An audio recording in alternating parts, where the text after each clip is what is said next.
In today's video, I'm going to show you how to download text messages in your Android phone. Now, the first thing you have to do is open up your message app.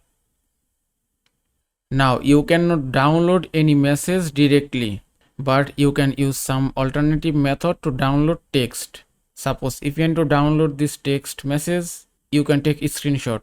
Just swipe down and then tap screenshot, and that's it. Now you can share a screenshot anywhere. Just open up gallery, and that's it. Now you can use another method to download text. Just touch and hold it and then tap on this copy option, and the text has been copied successfully. Now you can paste the text anywhere. If I open notes and then just touch and hold on the cursor, then tap on paste, and that's it. You can see the text has been pasted successfully. And using these two methods, you can easily download any kind of text message as you want.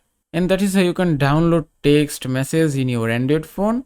I hope this video was helpful. If it was, please give it a thumbs up and don't forget to subscribe.